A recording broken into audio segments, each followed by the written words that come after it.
The Alienware M17 R4 with the Intel i7 108070H processor, the RTX 3070 graphics card, that's the Max P version. It has the 360Hz panel with G-Sync, and ours has a 16 gigabytes of RAM. We're going to throw this on some benchmarking, see how it stacks up against AAA games, and then I'm going to have some final thoughts. Let's get into it.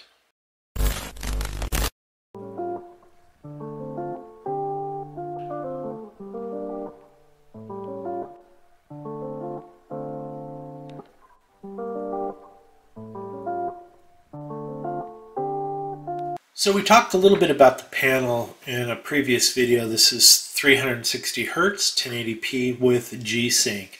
That being said, there is no Optimus on this laptop, so everything is going through the RTX 3070, which is great news for gamers. Bad news for battery life.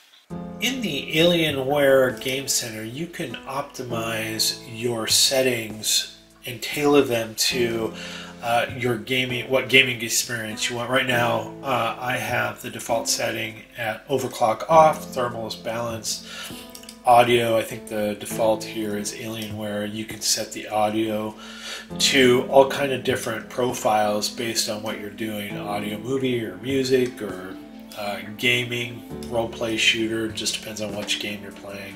And then you have microphone settings, and you can mute your speakers. The power setting here, you can have balanced or high performance. You can also select the game that you're about to play and tailor your gaming experience with the options also here. And then every time that you click on that particular game, those options are saved. In the Alienware Command Center under the FX tab, you can set your keyboard backlighting, your aura lights around the back of the laptop to different colors. It is a per key RGB. Hopefully I can, there it is. You can pick which colors and which keys you want to make those certain colors, or you can actually make the whole keyboard the same color, just depending on your mood. You have also different settings on how you want your command center to look. You can go from dark to light, and under this tab here you can set, right now it's set on wave, and you can set it to smoke.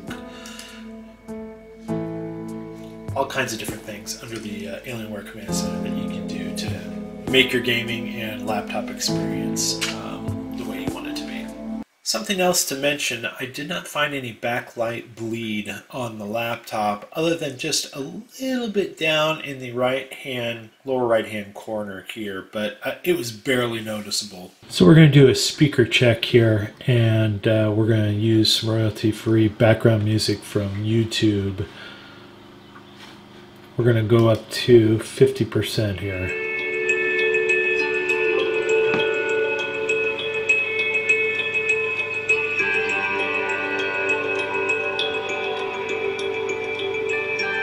$75%.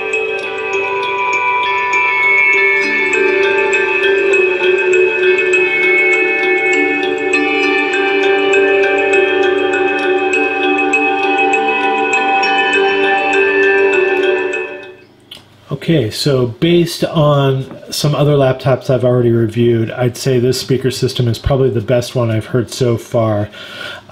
Really fantastic sound. We conducted a fan noise check while playing Shadows of the Tomb Raider set on high. Let's take a listen. Looks like it only gets up around 51 decibels.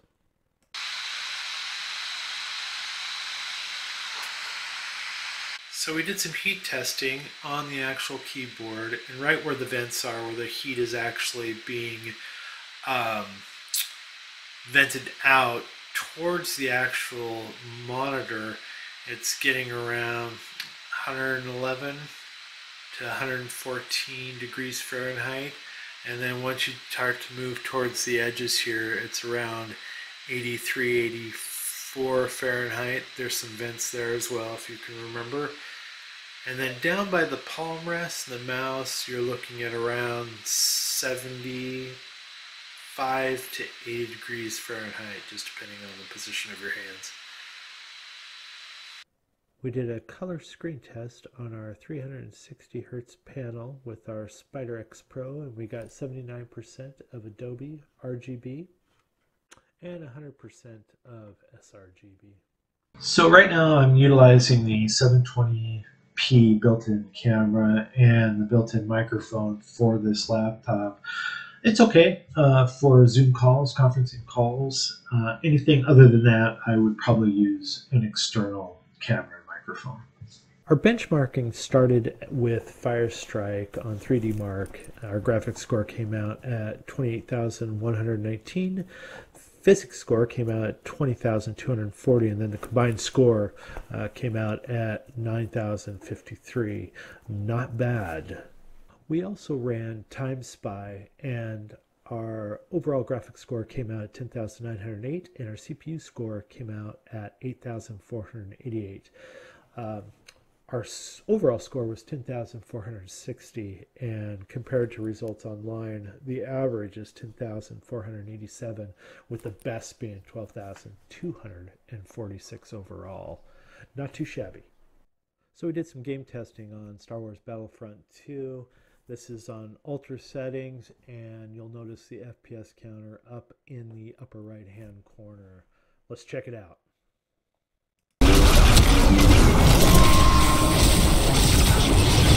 Evil's domination continues.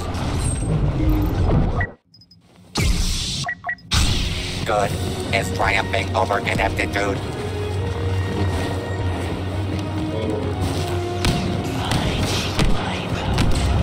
Domination by the light side. You turn your back on Jedi. Okay, once again, still testing on Star Wars Battlefront 2. This is on high settings. Up in the upper right hand corner, you'll see the FPS counter. Let's take a look. Tell your superiors, coming for them. You are enduring.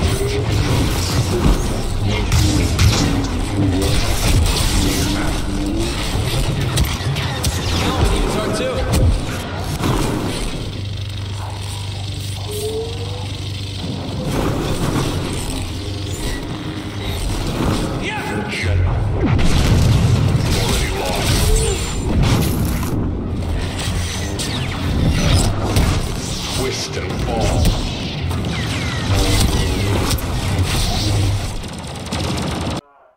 So we ran Cinebench, and our CPU multi-core score was 10,559 points, and our CPU single core score was 1,171 points. And here's the overall score. As part of our gaming benchmark test, we ran Red Dead Redemption on ultra settings. Let's check it out.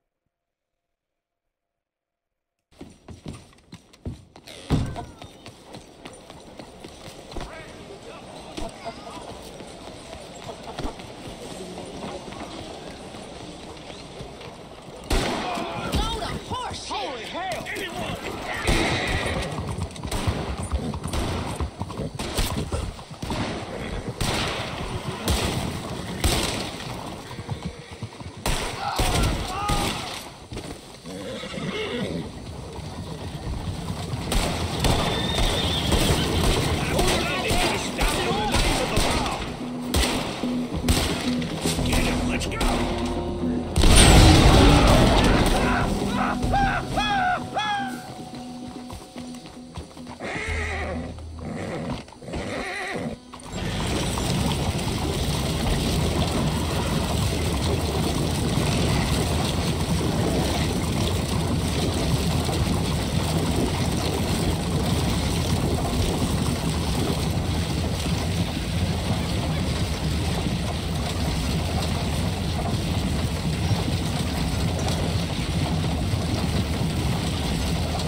We also ran Shadows of the Tomb Raider on ultra settings. Let's take a look.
Additionally, we ran Cyberpunk 2077 on ultra settings with ray tracing, and we were getting around mid 60s to lower 70s FPS. The score is up in the upper left hand corner. Let's take a look.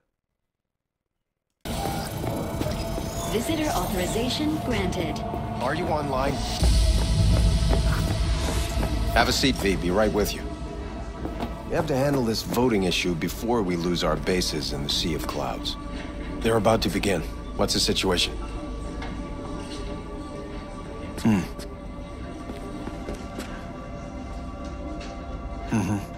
Yeah, just as we thought. You know what to do. Start now.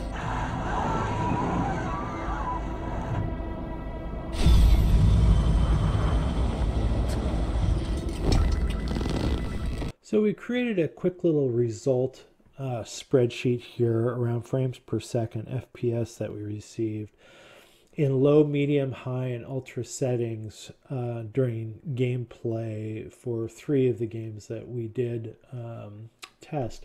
And that was Shadow of the Tomb Raider, F1 2020, and Red Dead Redemption. And you can tell that the averages for medium, low, and high, they weren't too far apart until you hit the ultra settings. The M17 R4 really checks all the boxes when it comes to a 17-inch gaming laptop. From high performance gaming to the RTX 3070 Max P version of the graphics card.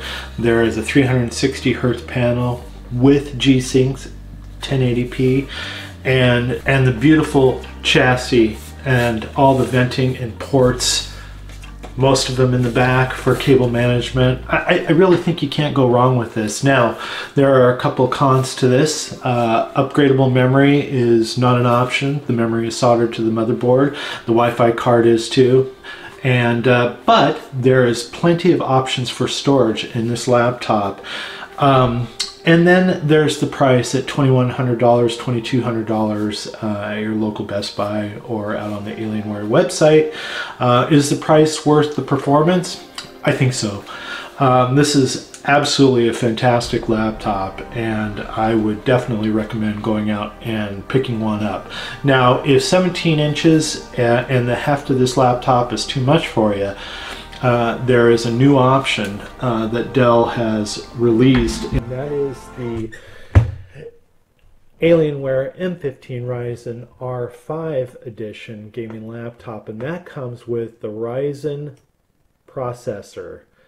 And they are, you can purchase them now, and they are starting to ship them out for landing on your doorstep around the early part of June.